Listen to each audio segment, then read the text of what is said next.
Hi there, I'm Nicolette DeGia, and I'm here today with John Parkinson, the Senior Director of Emerging Technologies at FreeClimb Research, and Mariano Tan, the CEO of Prosodica, an interaction analytics company.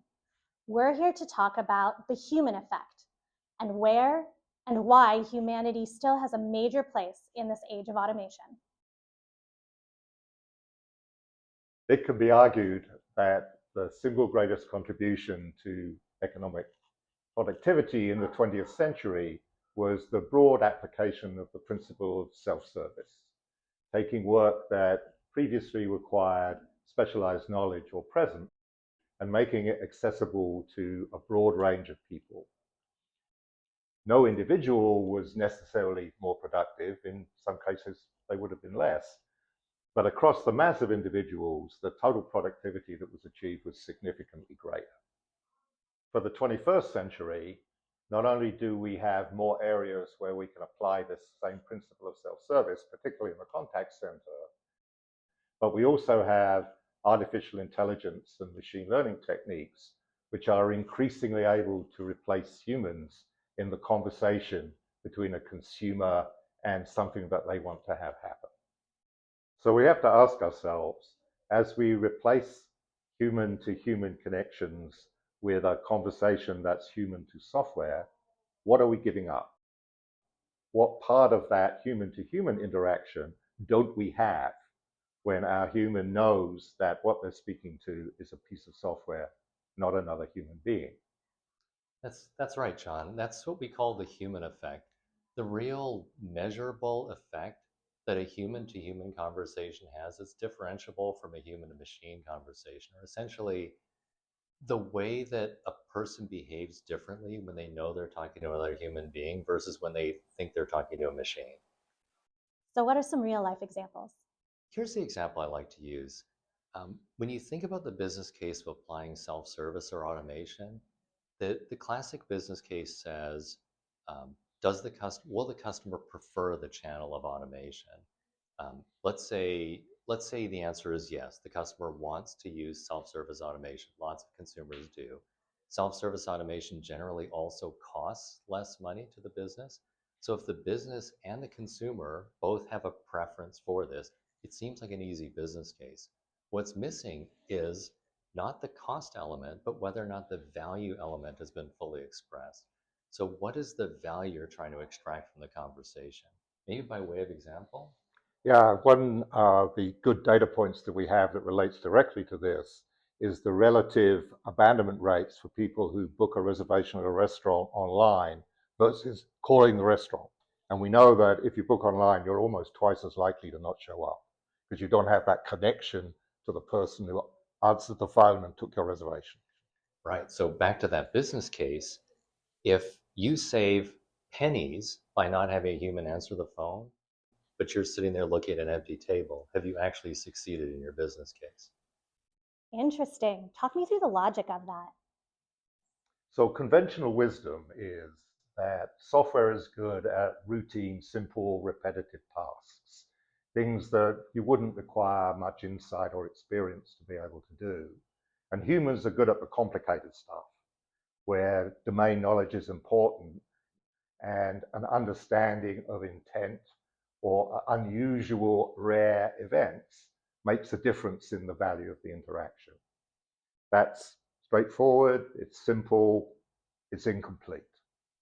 We need to look beyond what's going on in this interaction to understand what's dropping by the wayside.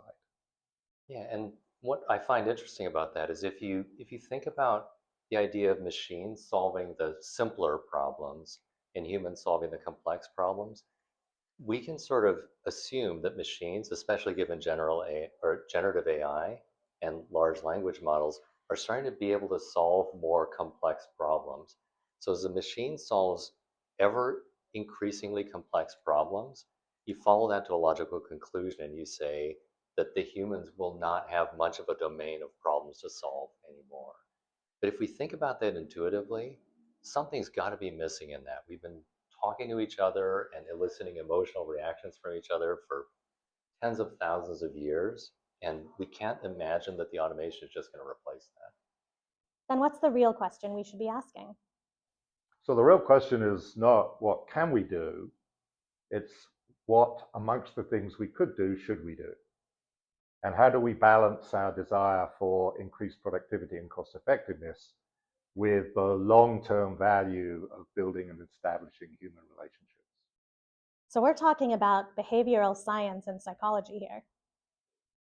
Yeah, the psychology of the human effect has to do with anonymity, or how differently you react when you're uh, engaged more personally with an individual or with a person.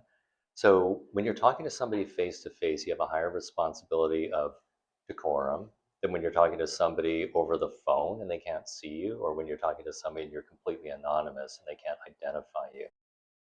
You'll say things, or you will feel freer to say things to somebody when you're anonymous that you can never say to them face to face. You could We listen to interactions with people and IVRs, and I hear people say things to an IVR they would never say to another human being. And John? And we all have this mental picture when we're talking to someone on the phone of what the human at the other end looks like. One of the challenges when that other end of the phone is a piece of software is how do you conceptualize what it is you're talking to rather than who it is you're talking to? And the nicer the image you have in your mind, the better you will generally behave. Yeah, and that brings to mind like a practical example. So we worked with a company that was running a program that staffed um, disabled American veterans in their call center. And what they did was they pre-announced before the caller connected that they would be connected with a wounded American veteran. And this changed the nature of the conversation. Now, by any other metric, this contact center was less efficient. The reps were less accurate than the professional reps that had preceded them that were running that. But the conversations they had were better and more human and more connected, and people were generally better. And I think it's because they could draw a very accurate picture of who they were dealing with. They could connect with that person's humanity. And that picture matters because it does determine many aspects of how you behave. So the mental model helps. What about those companies that create these personas for their chatbots, these avatars with human qualities or human names? So we know the concept of the uncanny valley, right? Where something is human, but not exactly, not quite. It comes off a little bit creepy. And the thing is, it's necessary. It's not necessary, but it's important that somebody knows that they're dealing with an automation. And if they know they're dealing with an automation, it doesn't technically matter how personal that automation sounds or how human-like it sounds. At some level, you still know you're not dealing with another human being, and that humanness in you doesn't engage quite the same way. At least that's what we theorize. And the research in this is ongoing because we haven't been doing the AI thing for very long. But we're already seeing people questioning, if you're trying to hide who you are, what else are you hiding from me? That's the trust factor in the human effect that can get lost very easily if we don't consciously think about it. Is it fair to say that this human effect we're talking about, that it's not only quantifiable, but irreplaceable? I would venture to say it's irreplaceable. Again, if we go back to our original business case and say, what is the actual value we're trying to extract from a conversation? And the value we're trying to extract is not saving time or saving money. It's it's executing an interaction or having a successful interaction. And sometimes that interaction depends on the fact that the consumer you're interacting with engages in that interaction as a human being. They bring their humanity to that. And you can't, as we're saying, they won't bring their humanity to an interaction with something that isn't human. Is the human effect measurable? Does it show up in key metrics like satisfaction? Of course it does. Let's talk about satisfaction. Satisfaction really is a product of three things. It's a product of um, resolution, like do you get what you want? It's a product of effort, like how hard is it for you to get what you want? And it's a product of experience. What does it feel like to get what you want? And that's really where the human effect comes in. John? Yeah, and because we don't really know your intent when you show up, it's important that we figure out how to measure those three factors in every individual call. If our AI was smart enough, we could potentially do that, but we wouldn't want to replace the agent's interaction all the time, only when we know that the caller wants quick resolution for a simple task and move on for something else. Then we can satisfy them. They get a good experience, they get what they want done, and it's no effort on their behalf. In more complex situations, or even in a few of those simple situations, we probably want to figure out how well the agent would have done, right, versus the software, so that we can measure how much of the overall process is contributing to the human effect. So emotion is part of the equation. We need the automation, but we shouldn't subtract the emotion. Is there another component of this human effect that we haven't talked about? Again, it's the third leg of that stool, right? It's the experience that you're creating. Sometimes to get the level of satisfaction the customer wants, there's a rapport or even sometimes an empathy that is required in that conversation.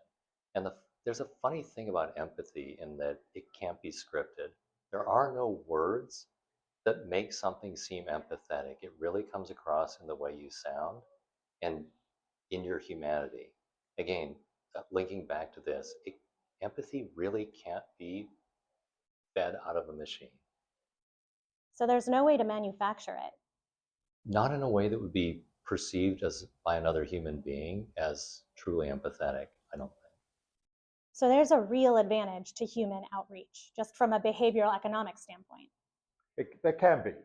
So behavioral economics, where how you behave determines the value of the outcome, really matter, particularly at scale, where the cost of missing something is significant in comparison to the cost of delivering something. And there are lots of examples, particularly in healthcare, where these costs really matter. Yeah, so one practical example would be the difference between appointment no-shows for healthcare appointments set through automation and healthcare appointments set with a human being. And human beings consistently outperform the automation in terms of reducing no-shows.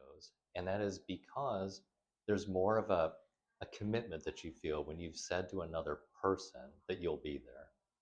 I would feel so terrible if I missed or canceled on my dentist. This very nice lady from his office calls to confirm my appointment, and I would feel terrible letting her down. When you've made a commitment to another person, let's say booked an appointment, made a commitment to another person, you are no longer anonymous. You have committed your time and you've said that you're going to be there. It's a very different thing than just putting or clicking a button on an application saying, I think I'll be there. And people treat it exactly that way. And that's not something we're able to replicate with AI. You probably shouldn't try, because the AI is not embarrassed.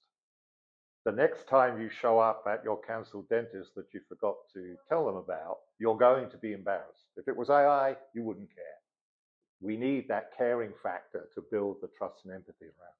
So we've talked about healthcare. Do these patterns show up in other industries? Well, there's actually an interesting counterfactual here. We see the human effect at play, but somewhat in the reverse in other sorts of stigmatized interactions. Let's say collections. John has a great example. Yeah, we know from practical research and from collected experience that people who owe money would rather speak to a machine than another human, because that's the other side of the embarrassment factor, is you're in a position that you shouldn't really be in. And by removing the personal connection factor, you were more likely to figure out how to pay your debts if you're talking to a machine than you are if you're talking to another human. So there are certain cases where the most empathetic thing you can do for your customer is keep them anonymous. It's all about situational awareness. If you know that this is likely to be the right approach, then you should provide the automation. If you know it's not, you should not provide a human. And if you don't know, collect the data and figure it out. What's the business strategy takeaway here? The point that we think we want to make is that efficiency isn't the only leg on this stool. It's not the only thing that you really want to consider. You really want to consider outcome. And when does a human elicit the outcome that you truly desire? Be that the lack of a human eliciting a higher promise to pay rate in a collections interaction, or the presence of a human creating a higher show rate in a reservation interaction. But the challenge that we struggle with over here is that we typically in the contact center don't measure all of these aspects within the conversation. So we'd advocate for making a much more complete measurement of a conversation or of every conversation that you take so you can understand exactly how the humanness is actually playing in the outcomes. And then being able to measure not only that influence, but what the outcomes are every time that influence is in play or not. So how does leadership even make these decisions? What to automate? What goes to a human? So the good news is that with the technology we have today, we can do this. We can record every call. We can do the analytics on the calls. We can build models that tell us early in the interaction whether we should hand off to a human or hand off to software. We can actually make this work. It will never be perfect because humans aren't perfect, but we can do so much better than the assumption that software will replace everybody. Yeah, I mean, given really good conversational data and analysis of how your customers behave and how your reps behave when interacting with customers and how your customers react to those reps, you can start to make those high quality decisions to say, should this conversation begin in automation and then transfer to an agent? Should this automation stay in, or should this interaction stay in automation, or it be some kind of hybrid of those things? So there's no reason to guess. You shouldn't have to guess. You should collect the data, but have that data include not only outcome measurements, but the experience measurements that led to those outcomes, including those human experiences. So have you ever seen empathy show up in data? So you can infer it. We don't have a hard measure for it, but we have a bunch of soft measure factors that at the end of the day, you could actually run a machine learning model on it and say, this was almost certainly empathic and this was not. So let's say the AI does get better. Does the human effect still have a place? I believe humans will always have a place in the contact center. There's always going to be a level of interaction that, or a type of interaction that is better suited to being handled by a human than by automation. And that's really going to be to a large extent, it's going to be the customer's choice. The interaction is important enough that they really want to take it to a human being. I was talking to a college professor, and she said to me that she polls her students every quarter and asks them, would you rather talk to an automation or to a human being? And they always raise their hands and say, I'd rather talk to automation, every class. And what I said to her is, you're asking the wrong question, really. You have to ask the question in context. And the context I suggested was, if the federal government gave a loan forgiveness program for all of your student loans, so long as you could make a compelling case for why your student loan should be forgiven, would you rather explain that to automation or to a human? And the answer would reverse, because you understand intuitively that automation is not going to get the true meaning of your story. So we'd say there's always a place, there's always a type of interaction where the human being is going to be important. And we continue to believe that if you understand your context and you understand the context that they're occurring in, that you can find that balance and tune, especially if you have the right data. So let's pretend I'm running a call center. How do I add in the human effect? It's not obvious, but it can become more obvious with a breadth of data. So cast a wide net, understand why your customers are calling, understand what topics are coming up, what they're bringing up, how they're engaging with people, understand how your different reps are interacting, but measure really all the elements and all the dimensions of each conversation to be able to stitch that back together with the outcomes. And you can put together that picture. We've talked about the psychology, the strategy, the data. How do we bring it all together? What are we really trying to accomplish? We're seeking a balance between efficiency and the cost benefits that come from running things more productively, and effectiveness, the way that we keep our customers happy and keep them coming back because they like us, they trust us, and the experience satisfied them. If we get that balance right, and we can, without it being very expensive, then we win. That's our opportunity for 2026. Thank you so much for joining us. And here's to finding balance in 2026.